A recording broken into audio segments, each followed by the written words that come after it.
Hi friends, smart kitchen for യുയിലേക്ക് എല്ലാവർക്കും സ്വാഗതം. ഇന്നത്തെ റെസിപ്പി പരിപ്പും പടവലങ്ങായും തക്കാളിയും കൊണ്ടുള്ള ഒരു ഒഴിച്ചു കറിയാണ്. പരിപ്പും കൂടി ചേർത്ത് വെക്കുന്നതുകൊണ്ട് കറിക്ക് നല്ല കൊഴുപ്പും നല്ല ടേസ്റ്റും ഉണ്ടായിരുന്നു. ഇതിനായിട്ട് ഒരു കഷ്ണം പടവലങ്ങായും 2 തക്കാളിയും എടുത്തിട്ടുണ്ട്. പിന്നെ 1/4 കപ്പ് തുവരപ്പരിപ്പും എടുത്തിട്ടുണ്ട്.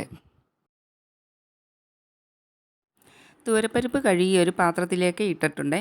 അതിലേക്ക് 1/2 ടീസ്പൂൺ മഞ്ഞൾപ്പൊടിയും പരിപ്പ് വേകുന്നതിനാവശ്യമായ വെള്ളം കൂടി ഒഴിച്ചു കൊടുക്കാം. ഉപ്പ് ഈ സമയത്ത് ചേർക്കുന്നില്ല. ഉപ്പ് ആദ്യം തന്നെ ചേർത്ത് കൊടുത്താൽ പരിപ്പ് വെന്ത് കിട്ടാൻ താമസിക്കും. അതുകൊണ്ട് പിന്നീട് ചേർത്ത് കൊടുക്കാം. കുക്കറിൽ വേവിക്കാതെ പരിപ്പ് പാത്രത്തിൽ വേവിക്കുന്നതുകൊണ്ട് കുറച്ച് കൂടുതൽ വെള്ളം ചേർത്ത് കൊടുക്കണം. പടവലങ്ങായും തക്കാളിയും ഈ രീതിയിലാണ് അരിഞ്ഞെടുത്തിരിക്കുന്നത്. ചെറിയ ചതുര കഷ്ണങ്ങളായിട്ടാണ് പടവലങ്ങ അരിഞ്ഞെടുത്തിരിക്കുന്നത്.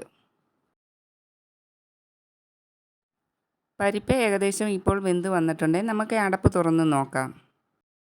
പരിപ്പ് വെന്തുടഞ്ഞു പോകരുത്. പരിപ്പ് ഒരു 80% ഇപ്പോൾ വെന്ത് വന്നാൽ മതി. കഷ്ണങ്ങൾ ഇട്ട് കൊടുത്ത ശേഷം അതിൻ്റെ കൂട്ടത്തിൽ ബാക്കി വെന്ത് കിട്ടിക്കൊള്ളും.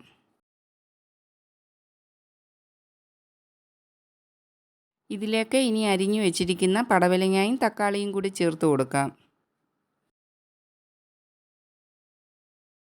ഇതിലേക്ക് 1/2 ടീസ്പൂൺ മുളക് പൊടിയും 1 ടീസ്പൂൺ ഉപ്പും കൂടി ചേർത്ത് കൊടുക്കാം. ഇനി എല്ലാം ഒന്ന് നല്ലവണ്ണം ഇളക്കി കൊടുത്ത ശേഷം അടച്ച് വെച്ച് കഷ്ണങ്ങളൊക്കെ വെന്ത് കിട്ടുന്നിടം വരെ ഒന്ന് വേവിച്ചെടുക്കാം.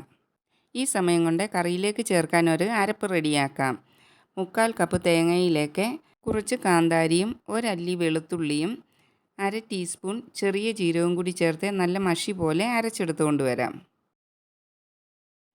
ഇനി അടപ്പൊന്ന് മാറ്റിയിട്ട് കഷ്ണങ്ങൾ വെന്തിട്ടുണ്ടോ എന്ന് നോക്കാം.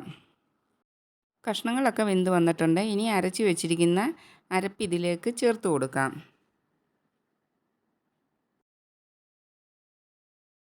അരപ്പെല്ലാം ചേർത്ത് കൊടുത്ത ശേഷം ജാറ് കഴുകിയ കുറച്ച് വെള്ളം കൂടി ഒഴിച്ചു കൊടുക്കാം.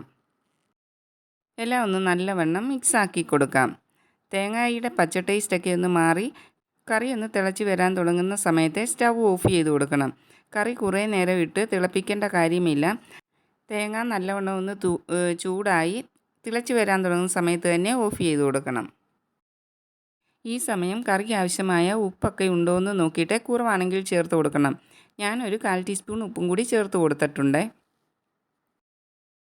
ഇപ്പോൾ കറി ഒന്ന് നല്ലവണ്ണം ചൂടായി തിളച്ച് വരാൻ തുടങ്ങിയിട്ടുണ്ട്.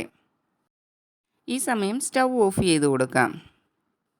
ഫ്രണ്ട്സ്, നിങ്ങൾക്ക് എൻ്റെ വീഡിയോ ഇഷ്ടപ്പെട്ടാൽ ഫ്രണ്ട്സിനും ഫാമിലിക്കും എല്ലാം ഒന്ന് ഷെയർ ചെയ്ത് കൊടുക്കുകയും ലൈക്ക് ചെയ്യുകയും സബ്സ്ക്രൈബ് ചെയ്യാതെ കാണുന്ന കൂട്ടുകാരുണ്ടെങ്കിൽ ഒന്ന് സബ്സ്ക്രൈബ് ചെയ്ത് സപ്പോർട്ടും കൂടി ചെയ്യണേ. അതുപോലെ വീഡിയോ കണ്ട് സപ്പോർട്ട് ചെയ്യുന്ന എല്ലാ ഫ്രണ്ട്സിനോടും പ്രത്യേകം താങ്ക്സ് പറയുന്നു. ഇനി കറിയിലേക്ക് കടുക് താളിച്ച് ചേർക്കാം. 2 ടീസ്പൂൺ എണ്ണയിലേക്ക് കടുകും ഉള്ളിയും കറിവേപ്പിലയും ഉണക്കമുളകും കൂടി ചേർത്ത് മൂപ്പിച്ചെടുത്തിട്ടുണ്ട്. ഇത് കറിയിലേക്ക് ചേർത്ത് കൊടുക്കാം.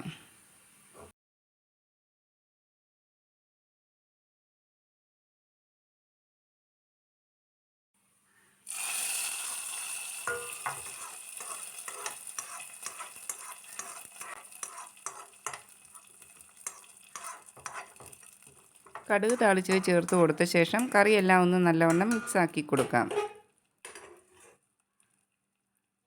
ചോറിൻ്റെ കൂട്ടത്തിൽ കഴിക്കാനായിട്ട് നല്ല ടേസ്റ്റുള്ള ഒരു കറിയായിരുന്നു ഇത്. നല്ല കുറുകിയ ചാറുള്ള പരിപ്പും പച്ചക്കറിയും ചേർത്തുള്ള ഈ കറി നിങ്ങളും ഒന്ന് ട്രൈ ചെയ്ത് നോക്കണേ. ഇന്നത്തെ റെസിപ്പി എല്ലാവർക്കും ഇഷ്ടപ്പെട്ട് കാണുമെന്ന് വിചാരിക്കുന്നു. നാളെ മറ്റൊരു വീഡിയോയുമായിട്ട് വരുന്നിടം വരെ എല്ലാവർക്കും നല്ലത് മാത്രം വരട്ടെ എന്ന് പ്രാർത്ഥിക്കുന്നു. Thanks for watching.